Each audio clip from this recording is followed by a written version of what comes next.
नमस्कार, मगही आवाज़ में आपका स्वागत है। आज हम राजद के एक ऐसे युवा से मिलाने जा रहे हैं जो कम समय में बहुत ऊंचे ओहदे पे पहुंच गए हैं। स्वागत है आपका हमारे चैनल पे। धन्यवाद सुभाष जी। जिगरा बड़ा था, हमारे तेज प्रताप जी कहते हैं जिगरा बड़ा था तभी तो टकराने आ गए। अब लोगों को पता चलेगा, अब विरोधियों को पता चलेगा कि जंगल में शेर पुराने आ गए। बखरी विधानसभा से पूर्व विधायक उपेंद्र पासवान की आखिर क्या वजह हुई कि यहाँ से टिकट उनकी कट गई?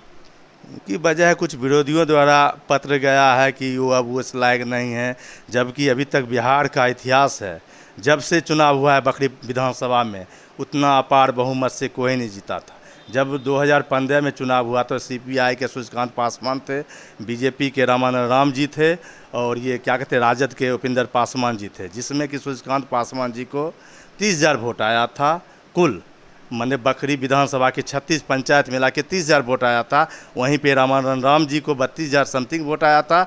जहाँ की एक बिहार में एक बहुत बड़ा इतिहास कायम किया वो है, वो नाम, वो चेहरा, वो जीता जागता सबूत है वो उपेंद्र पासवान जी, जिनका जोर अभी भी नहीं है बिहार में और बखरी प्रखंड में नहीं है। जो विकास वो आज तक किए हैं, अपने 30-35 साल के अपने उम्र से देख रहे हैं, वो आज तक विकास को ही नहीं कर पाया और उनको लगभग 72,632 वोट आया, जो कि वो 42,000 समथिंग वोट से जीत दर्ज किए थे उपेंद्र पासवान जी।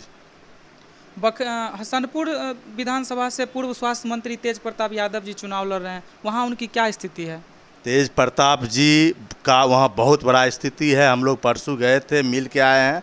आप लोग फ़ोटो देखे होंगे, अति फेसबुक पर देखे होंगे। हम गए थे, हमारे मुन्ना भैया जो 1990 के कार्यकर्ता हैं वो गए थे, एक शंकर जी हैं वो गए थे बकरी के, और सुरेश यादव जी गए थे, और कुछ कार्यकर्ता बकरी के रहमान जी गए थे जो अभी पंचायत अध्यक्ष हैं बकरी के, वो भी मेरे साथ गए थे। और वहाँ की जनता की आवाज़ हम सुने हैं, हम लोग 2-4 घंटा घूमे हैं, तो लोगों के दिमाग में एक ही बैठ गया है, तेज रफ्तार तेजस्वी सरकार। और जब तेज प्रताप से पूछा गया तो तेज प्रताप जी ने बोला कि मुझे हसनपुर का विकास नहीं, बिहार के तमाम 8,471 पंचायत का विकास पूर्ण रूपेण चाहिए। इसके लिए मुझे जो भी करना पड़ेगा हम करेंगे।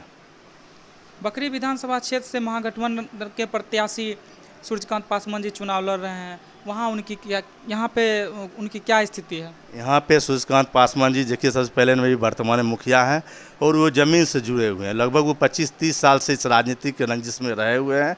राजनीतिक का उनका जो धासा है बहुत अच्छा है और बहुत अच्छे बहुमत वोट से जीतेंगे। उनके आगे पीछे कोई रहने वाला नहीं है था।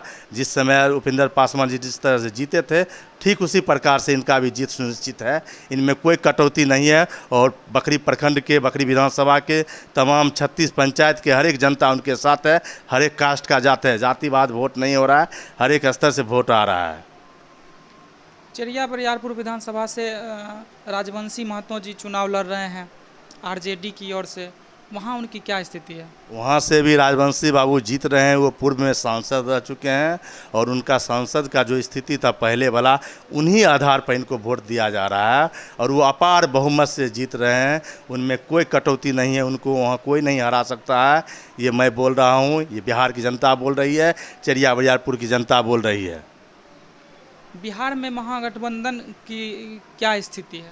बिहार में महागठबंधन की बहुत बढ़िया स्थिति है और जहाँ तक हम लोग गए हैं, घूमे हैं, लगता है राजद अपने बल पर 125 और 130 के बीच में सीट लाएगा। आज पलायन की और युवाओं की बेरोजगारी की बहुत बड़ी समस्या हो गई है, उसमें आप क्या कहेंगे? यहाँ सब नीतीश सरकार करवा रहे हैं, नीतीश सरकार की वजह से हो रहा है। बोले 15 लाख रोजगार देंगे, ये देंगे, वो देंगे। शिक्षा मित्र बड़ा बौख रहा है, जितना टीचर को बहाली किए हैं वो ढंग से पढ़ाई नहीं कर पाते हैं। विद्यार्थी को 1 से 20 तक नहीं आता है। शिक्षा के माध्यम में साफे ख़त्म कर दिए हैं नीतीश जी, साफे ख़त्म कर दिया। आज जब तेजस्वी प्रताप खराब हुए हैं, तेजस्वी जी कह रहे हैं कि हम 10 लाख योजना देंगे, तो आज उसके लोभ में वो कहते हैं 15 लाख योजना देंगे। ठीक है भैया, 15 लाख योजना दीजिएगा तो 10 साल 15 साल पहले कहाँ थे? उस समय योजना नहीं था। आज जब तेजस्वी जी ऐलान कर दिया तो आप बोलते हैं कि 10 के बजाय 19 लाख योजना देंगे। कहाँ से आया ये सब? कहाँ से आया ये सब बात? ये सब गलत बात है, अब्बा है, समझे ना। जो जी बोले हैं, तेजस्वी जी बोले हैं, तेज प्रताप जी बोले हैं, वो करके दिखाएं। बिहार के लाल हैं, लालू जी के बेटे हैं। सन 1990 में जब गांधी मैदान गिरवी पड़ा हुआ था, 1990 की बात मैं कर रहा हूँ, उस समय लोगों को थूकने नहीं दिया जाता था स्टेशन पे, गांधी मैदान में खड़ा रहने के लिए नहीं दिया जाता था। वही लालू जी आए, गरीबों के नेता, वही गांधी जी को, गांधी मैदान को मुक्ति करवाए हैं, वो रेलवे स्टेशन को मुक्ति करवाए हैं। उस समय और कहाँ चला गया? आज बोलते हैं ये करेंगे।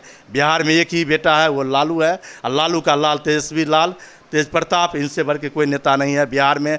युवा के आइकॉन हैं, युवा दृष्टिकोण से इनके ऐसा कोई नेता नहीं है। और तमाम दल के लोग इनको हर जगह से, ऐसा नहीं है कि राजद के ही लोग इनको वोट दे रहे हैं, हर एक जाति के कास्ट के लोग इनको सपोर्ट कर रहे हैं। नीतीश कुमार जी हर मंच से बोलते हैं कि 15 साल वर्सेज 15 साल, तो क्या जंगल राज हमेशा बोलते हैं 15 साल वर्सेज 15 साल, तो इसमें क्या कहेंगे? अरे राम राज तो लालू जी के राज में था, जंगल राज तो अब चालू है। अपहरण, हत्या, बलात्कार, निर्दोष आदि फंसाए जा रहे हैं। उस समय तो कुछ नहीं कर रहे थे, अभी बोलते हैं ये करेंगे वो करेंगे, सब गलत अब्बा है, बहकावा, ये सब बहकावे मत जाइए। और हमारा अपील है, जनता मालिक से नमन करते हैं कि तेज़ रफ्तार तेजस्वी सरकार बिहार में माई का लाल है, तेज़ रफ्तार इनको जिताने का काम करे। इतना ही कहकर मैं अपनी वाणी को समाप्त करता हूँ। बहुत बहुत धन्यवाद। क्या भैया, थैंक यू।